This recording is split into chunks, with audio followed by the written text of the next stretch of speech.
Welcome to the Tech Talks Daily Podcast, where you can learn and be inspired by real-world examples of how technology is transforming businesses and reshaping industries in a language everyone can understand. Here is your host, Neil C. Hughes. Welcome back to the Tech Talks Daily Podcast. I read a great article recently about the recent changes by tech giants such as Apple and Google, as well as national governments looking to secure user privacy online. User tracking as a way to target advertising is becoming untenable. Those were the thoughts of Taboola CEO Adam Singolda. And he believes the answer for advertisers is contextual advertising, targeting people based on what they're doing online right now, rather than following them across multiple sites. And anyone that's looked for a piece of furniture or anything online, that item suddenly follows you everywhere on the internet. I remember last winter I was looking at a pair of Timberland Chucker boots. Every single website I went on for 3 months was trying to sell me those boots. But I do frequent a lot of news sites because obviously I, as a freelance writer looking for sources, etc., and recording a daily tech podcast, I spend a lot of time on news sites. And Taboola is something that I always see on many big publishers.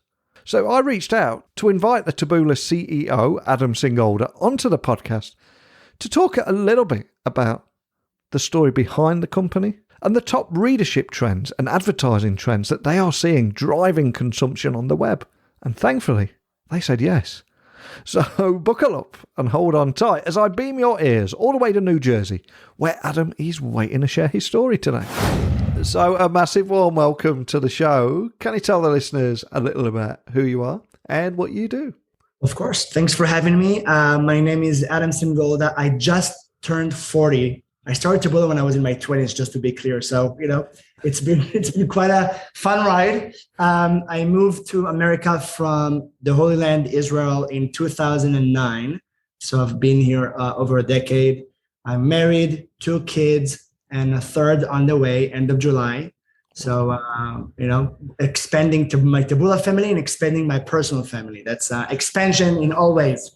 And I'm the founder and CEO of Taboola. That's beautiful. And they say that 40 is the new 30. So you got nothing to worry about there, right? Thank you. Thank you for saying that. I mean, I appreciate that. Keep saying that, yes. Now, I always like to learn more about my guests. I'm here in the UK. I'm speaking to you in, I think, New Jersey today. But how did you get here? What's your origin story? Where did your passion for tech come from? And what was it that put you on this path you're on now?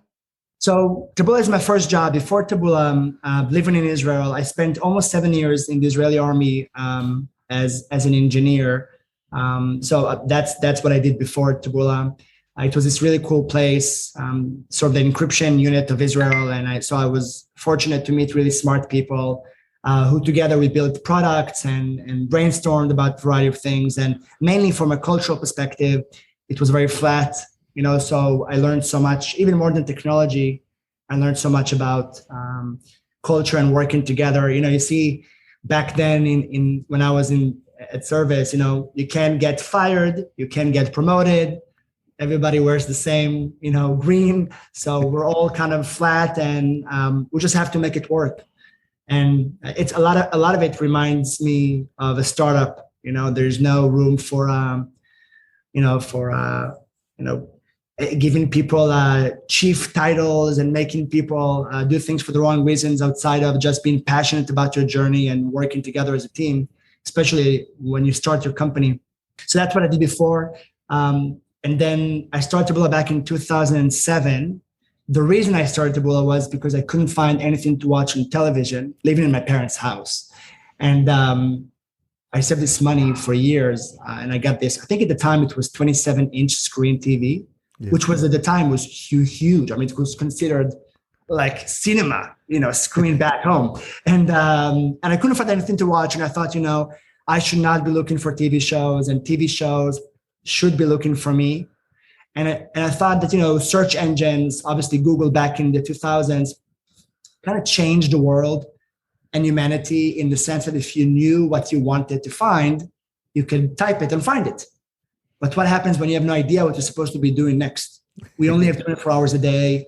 we'll never have enough time to read all the books we want to read and watch all the movies we want to watch and go into all the places we should go to. So I became very passionate about the opportunity to build a personalization engine, kind of a new category called discovery that would help people discover things they may like but never knew existed. And that was how Taboola started back in 2007, and how this journey began. So that path led you to Taboola there. And I'll be honest, Taboola is huge. It seems to appear on just about every website I go on. I'm a bit of a news junkie, and any news site I go on, it's always at the bottom. And I've wasted that much time where, for example, it might say, here's something about a particular celebrity or a news story, and I'm clicking on there for ages. So I've spent a lot of time with you guys. But can you tell the listeners a little bit more about what Taboola is and the kind of customers you serve? Yeah, so we're bigger. We're not big enough. Neil, there's no such thing as huge. There's always room for growth. But just a bit about us. So you've may have seen our product integrated on some of the most amazing publishers and journalistic organizations in the world. We do, the consumers might see us recommend two types of things. One is editorial content from the site that you're currently on, as well as paid content by advertisers from the entire web. So if you were to visit sites like the BBC, Hearst, CNBC, ESPN, many great websites, the Independent in the UK, you might see us recommend editorial content as well as paid recommendations. And then if you think about holistically what we do, we work with publishers. We're kind of dedicated ourselves to the open web, give the open web a chance outside of the walled gardens. You have Google, Facebook, Amazon, and then you have the open web, which is publishers and apps and games. And the walled gardens have built a very good business by having direct-to-consumer relationship, a lot of technology and data. And we hope to be able to bring the superpowers of the walled gardens to the open web. So as we work with publishers, we help them drive growth in revenue, engagement, so we can engage consumers. The editorial team is using us, as well as help publishers bring new readers to the site so they can grow over time. We hope to be, the first company in the history that is dedicated first to publishers and the open web, making money from ads, but serving publishers first across all of their potential needs over time, especially as times are changing so fast. So I love my job. I get to work with amazing publishers who I read as a user, but I get to work with their executives and teams and work together on finding growth, outside of social networks and all those things.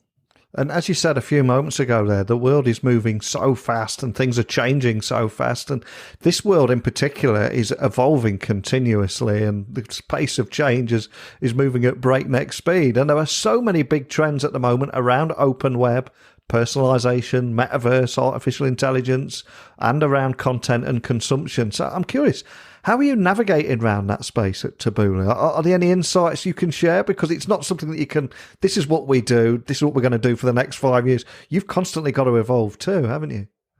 Yeah. So one, if you take a step back and then we can talk about some trends we're seeing, but, just from the macroeconomics perspective, if you take a step back, I'm very optimistic. One, because I look at the open web, all of us, and the open web is about $64 billion market. So this is advertisers spending $64 billion on websites in the open web and games and apps and things of that nature. Most of those dollars are spent using banners. So the vast majority of how the open web is monetizing itself is using banners. Banners, Neil, are those cubes you see on a website, which you never click on. And if you do, it's usually by mistake. Yeah. And that advertising format was invented 30 years ago. This is when DVDs and Tamagotchi were invented, right? But Tamagotchi and DVDs went away, banners remained. So one, I believe there's a huge opportunity to kind of reinvent the way the open web has been monetized, moving from banners to more of an integrated advertising experience. The open web should look like Instagram. Some of the posts are organic from my friends. Some of them are paid by advertisers. It should be like search. Some of the search results are organic. Some of them are paid. the walled garden, like Amazon. Some of the homepage recommendations on Amazon are organic based on products I'm looking for. Some of them are paid. So why is it that all these great companies moved away from banners, but the open web still is using them? So this is one macro trend that I'm excited about. And I think Taboola can reinvent that by bringing these integrated experiences, personalization, and replace banners with something users actually like.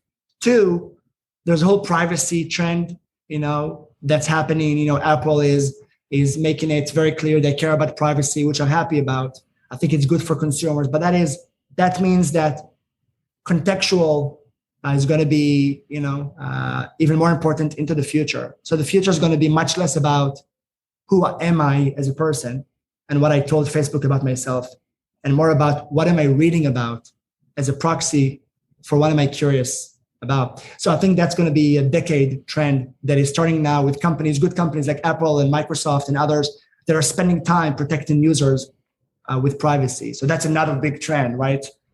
E-commerce is a big trend. Yeah. On the back of the pandemic, we've been home.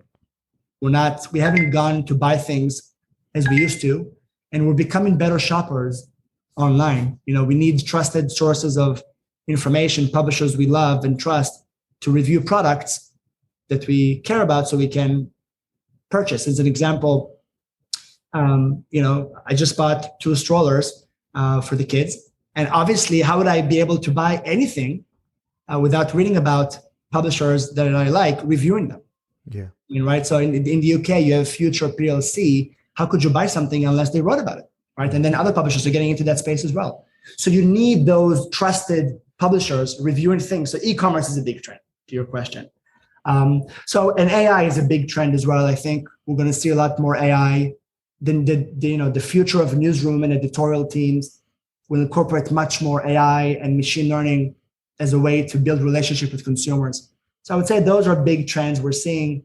And then there's some interesting insights when you look at what people are reading. I was asking my team in preparation for the podcast, like, tell me what people are reading about in the UK so I can tell you about it. And so one, are you ready for UK news? All right. So in the UK, 71% decrease in people reading about COVID. So pandemic for England is less interesting. People are moving on from reading about it. So if you think of Taboola as a curiosity graph, we're seeing 71% decrease in traffic. It is no longer a top 10 topic in the UK under Taboola publishers. Wow. Second thing that's going down, interestingly enough, related, is working from home. 9% decrease working from home readership. So those are going down. Let me tell you what's going up. Yeah. Formula One, 40% increase. Now, it could either be because the season kicked off or because Netflix just launched a new season. I'm not sure why. There's a 40% increase in that. Oil, gas, and electricity in the UK, 1,000% increase in readership over the last 90 days. Wow. Yeah, that's got something to do with everyone's bills doubling, I suspect. Exactly. You guys really care. Electric vehicles, I guess related, 147% readership increase. And of course, Chris Rock and the Oscars and the big slap, 3,000% increase. People still love, to read about those type of things. So 3,000% increase. So those are just some interesting 90 days insights just from the UK. Wow, man, that's incredible. And I also recently read, before you came on, I was doing a bit of research too, that the 14-year growth of Taboola has accelerated in the UK at a time where consumer behaviour is changing too. So can you expand on that and what's going on with you guys and that rapid growth over here in the UK? Yeah, so we opened our UK office back in 2013. Yeah. We have about 140 people in London. So it's one of our bigger offices in a single offices around the world. We have long-lasting relationships with some amazing organizations, Reach, Future, Daily Mail, the Independent, and others. So really, people I call friends at this point. It's partnerships, it's friendship. It's people that we've been together for, some of them a decade or more. And that's really amazing to see. And those publishers matter, even though they're out of the UK, they matter all around the world. So it's not only important to people in the UK, people all around the world reading the Independent, they're reading the Daily Mail. These publishers affect what's important from a news perspective. They affect culture, and we're fortunate to be working with them. And then we also have great brands and advertisers locally in the UK that have chosen Taboola to promote themselves outside of the walled garden. So they can be on the Daily Mail, so they can be on Reach. Brands like Dell, Mediacom, Mindshare, Naked Wines, and others. And then also in the UK recently, which actually, again, is out of the UK, but we're proud of that globally. And that is the IAB UK Gold standard, which basically it's the highest standard for brand safety. It means Taboola is a safe place for brands to spend dollars on as they look to distribute the products and information in the open web. All of those things are out of the UK. And it's been such a joy and to walk that journey, and that almost a decade now. And I'm curious, from the outside looking in, I kind of assumed that your relationship with the big newspapers that you mentioned a couple of there would be you buy space on their site and then you can generate ad clicks, etc. from there. Do you work with the newspapers to help them generate income too? How does your business model work there? So we work with publishers to drive growth in a variety of areas. Yeah. First one is to drive engagement. So once people reach a website, we want to make sure that they stick around so that the editorial team can help personalize the homepage, so the editorial team can get access to our data, so they can say what content should we write to drive subscription, what content should we write to drive e-commerce, how do we A/B test a variety of things so we can learn about what users like to engage on our sites. All of those capabilities, we package that under something we call Taboola Newsroom. Yeah. That is, we never charge publishers from a business model perspective. So we take an approach that invests in technology. We invest about $100 million a year in R&D to build software that publishers might need to drive growth. More examples to what we're doing is we're the recirculation engine on the website. So if you're reading a certain article, we might help you discover more videos, more articles to read on the website. To give you a sense of scale, people click on Taboola 30 billion times a year. Wow. About half of it is editorial. So about 15 billion clicks are just keeping people engaged with the site they already are on. So all of those investments are catered to the editorial team and mainly the engagement of the publisher. The second thing we do is revenue, and that's by promoting videos, e-commerce. We just acquired a company called Connexity. So e-commerce, video, performance advertisers, direct-to-consumer advertisers, all of those type of advertisers work with Taboola. And we're using AI to figure out which market is Adam on. Like, you can see my room. Well, I guess if you listen to this and you can't see it, my room is filled with Legos. Yeah. It would be a good idea to recommend me a Lego piece of content as an example. So that's Taboola's job, right? To see Adam reading about Lego on a publisher and say, Adam is in market for Lego. Let's show him the new Death Star that's going to be resurfaced by Star Wars Lego as an example. So that's revenue is the second thing we do for publishers. And the third one is audience. So how do you get more people to come to your site? And how do we get more people to discover this podcast? How do you get in front of 1 million people, right? So there's a variety of ways you can do that. You can be promoted on Taboola, or we have something called Taboola News, which is essentially like Apple News, but powered by Taboola for Android devices, whereby we take your content and we put it on our mobile manufacturer partners. So if you buy a Xiaomi or Samsung in many countries around the world and you swipe right, or you look at your screen, you might see a news recommendation powered by Taboola. If you click on it, we'll send you to that website so you can read it or watch it or listen to it.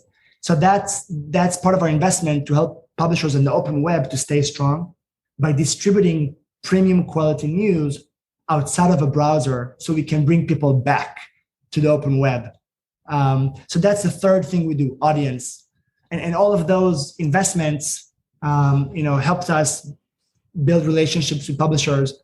As of recent, we're announcing 10-year partnerships, which is amazing. I will be in my 50s when we renew some of them.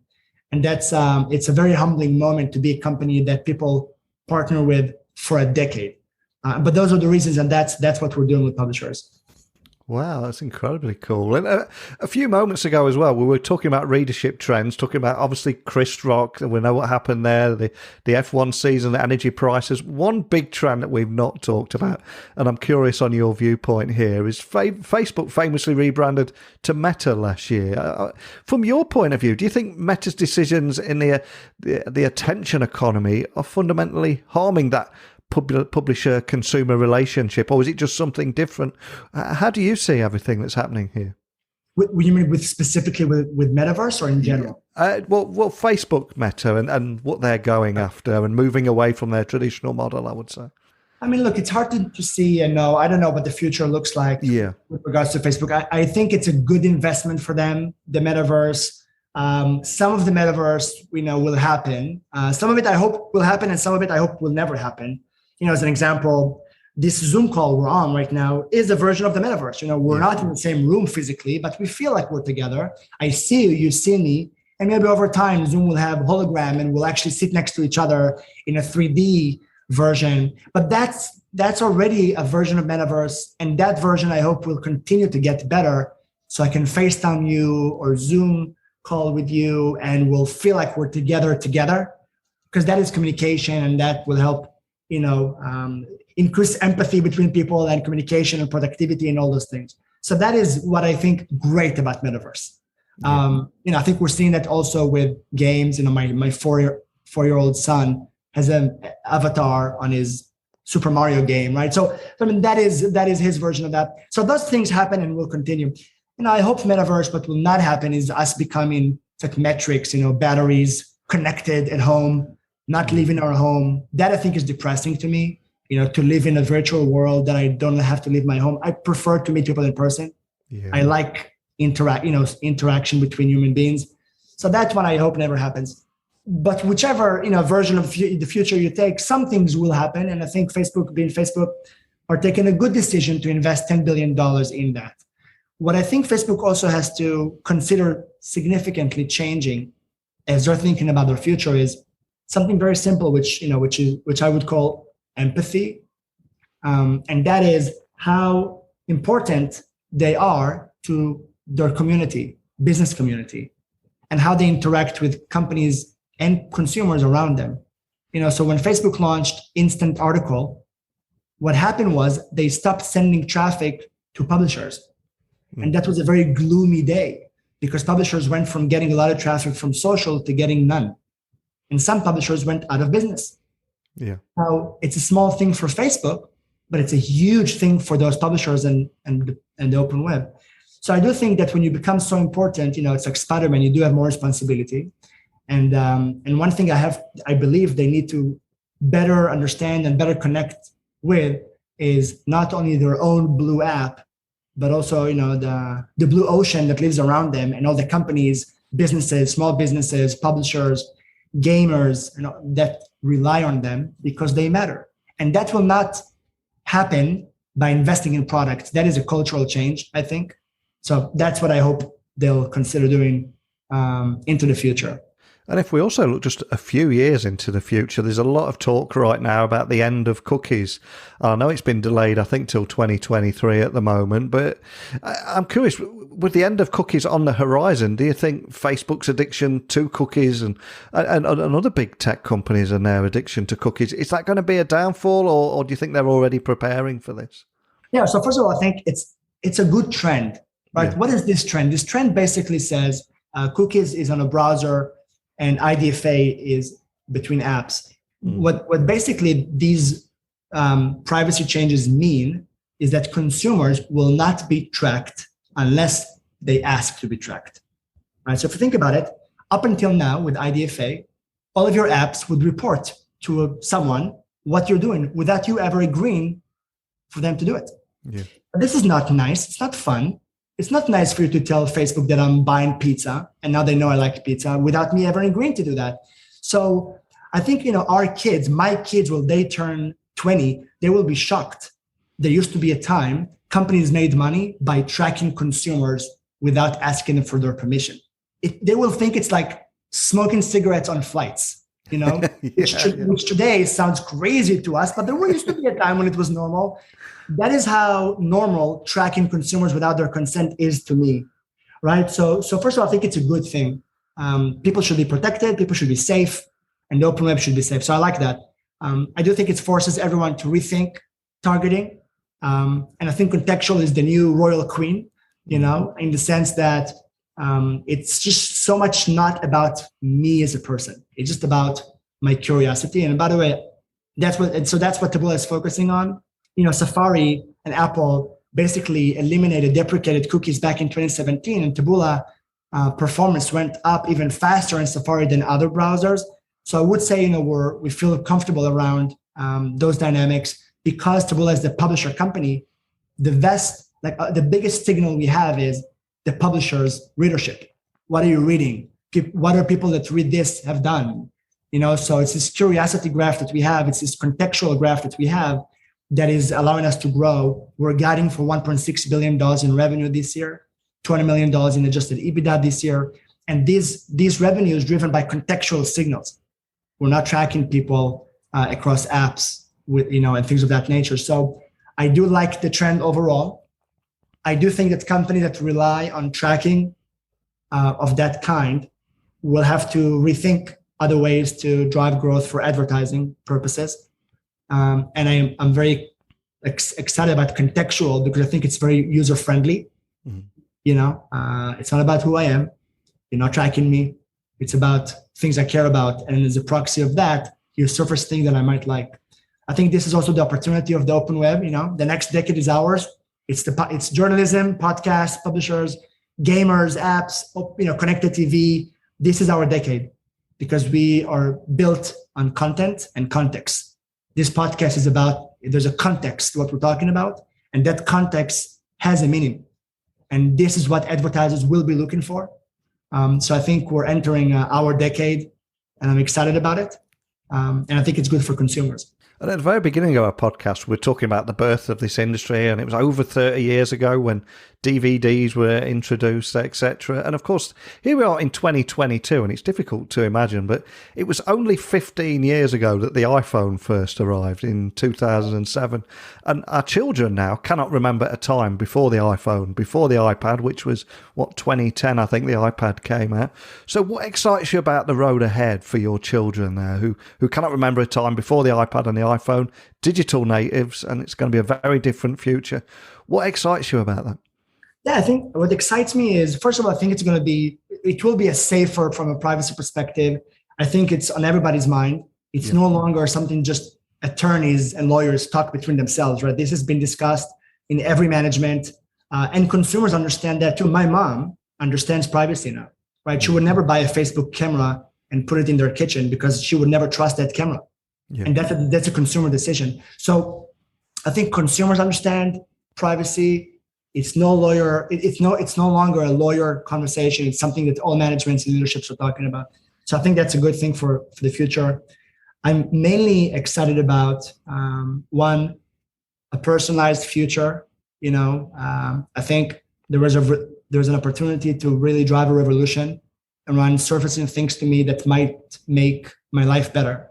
And we've all had this experience. If you go back to just your own life, and if you're listening to this, ask yourself about a song you really like, or about a product, a hobby you really like, or a recent friend that you start spending a lot of time with, and ask yourself, how did you stumble upon that hobby, that show that you're binging, that person that you're spending time with? What happened?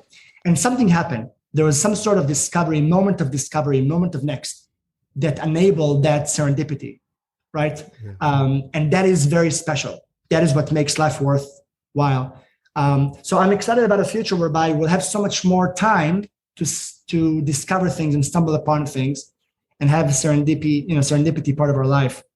And I think with the investment in AI, in context, where there's such an amazing future, ahead of us. So that excites me. And then, for Taboola, I'm excited about e-commerce growth. I think it's going to be a big part of the open web. People will be buying things online, not on Amazon only, outside of Amazon, on the open web, on publishers. I'm excited about advertisers realizing they need to diversify. outside of the walled garden. People should have a non-walled garden goal and support the open web. So I think there's a especially now with privacy, people see the value of the open web. I'm excited about that. And the last thing is, I hope to bring news anywhere people spend time on. I hope that we can bring relevant news on every Android device, on every connected TV, in your car. I mean, when you buy a Tesla now, it comes with Spotify for music, but it doesn't come with Taboola yet, right? So that's a gap for Elon. Yeah. I mean, we should bring podcasts. We should bring this podcast to every Tesla. We should bring local news, national news, sports, because we have all the content. So I think there's a future whereby every car company will have a Taboola partnership, and they will bring news into the car. Every watch, every kitchen will have an audio device. So I think we're going to be surrounded by relevant, premium news and information in a whole new way. So I'm excited about all of those changes, and I think many of them we'll see in our lifetime. And I completely agree with you there. What excites me about that as well is it's great living in that personalised world, but I love the way that you mentioned the role of serendipity as well, those happy accidents and room to discover new things that you might normally not. So thank you so much for pointing that out. And you also pointed out finding out your next best song, or the song you love, or the hobby that you took up, which leads me perfectly into the final question of this podcast, which is, I always ask my guests to leave the listeners with a personal touch of inspiration by sharing either a book that has inspired them, or maybe a go-to song that they loved that helps them get their head in the zone, or that's just important to them. My big question to you is, what are you going to leave us with today? And is there a story to accompany your choice? I'm going to give you a bunch of things. I'm not sure it's perfect, but I'm just going to say what's on my mind. So there's a book I've been coming back to a lot called Children, the Challenge. And it's about this, 30 years of case studies about kids' behavior and how do you drive behavior change instead of rewarding and punishing and things of that nature. How do you just connect from a behavioral perspective? And I learned a lot about that book, not only as a parent, but also as a partner, as a colleague, as an executive, just about behavior and how you can take a long-term view about culture. And so that book I like a lot, whether you buy it and read it for your kids or just for yourself or your friendships. And I find it to be an intriguing book. Songs. And I listen to different songs depending what am I doing, if I'm running or if I'm, but I will say, some corny songs that come to mind that I like. I like Kendrick Lamar, Humble. And just sit down and be humble. I like that song. I think being humble is important, no matter who you think you are. We all come from different places. And on that note, I also like Empire State of Mind by Jay-Z. I think Concrete Jungle, Where Dreams Are Made Of. Yeah. I like New York for that reason, because it's everybody's a foreigner here, so it's kind of you feel like home by just being not from here. And I like that about New York, and so I connected that song speaking about the city. So I like songs that speaks about just connect to being humble and things that I like culturally. Wow, so many great choices. I'll get them added to our Amazon wish list and our Spotify playlist, which needs to get to inside Teslas, of course. But before I let you go, for anyone that's familiar with Taboola, seen it on websites, but having heard our conversation today, they want to take a look under the hood, learn more about what you do, maybe even contact your team if it's a publisher. What's the best way of doing that? Email me on our website. We have contact, tweet us. We're basically on every channel you can imagine. If you're an advertiser, if you're a business, if you would like to be discovered by relevant consumers, we have a self-service on the website. You can start a campaign, spend as little as tens of dollars, and just get going to see what that feels like. So I encourage everyone interact with us in any one way. If you're an engineer or salesperson or professional services or an account manager, or whatever, your passion is, we're hiring like crazy. So please reach out to us if you're looking for a great journey ahead. So people, publishers, advertisers, anyone, please be in touch. Awesome. I'll have the links to the show notes so people can find you nice and easily. So much I've loved about chatting with you today. From the hearing the story behind your 14-year growth at Taboola and how it's accelerated here in the UK at a time where consumer behaviour is changing, not to mention the top readership trends that are driving consumption on the web. And also for leaving us with two or three cracking songs and a great book. Thank you so much for taking the time to share your insights and your story with us today. Thanks, everyone. Thanks for having me, Neil. We did cover a lot there in only 30 minutes, but I'm curious, what are your thoughts about where the web is heading, where our consumption of information is heading? Especially when we think in a year, 2 years' time, we're no longer going to see third-party cookies. Do you share Adam's opinion that contextual advertising, targeting people on what they're doing online, rather than following them across multiple sites and ending up feeling very creepy? Do you think that is the right way forward? Or is there something else? Whatever it is, you've heard me, you've heard Adam today. I want to hear your thoughts, your insights and your expertise and questions and pictures to come on the show. Send them over to me, techblogwriter@outlook.com, on email, or follow me on Twitter, LinkedIn, Instagram at Neil C. Hughes. But don't just hit the follow or connect button. Send me a quick message. Tell me you listen to the show so I know that you're a genuine listener and I'll get straight back to you. But that's it for today. So keep those messages coming in and we'll do it all again tomorrow. So thank you for listening as always. And until next time, don't be a stranger. Thank you for listening to the Tech Talks Daily Podcast with Neil C. Hughes. Remember, technology works best when it brings people together.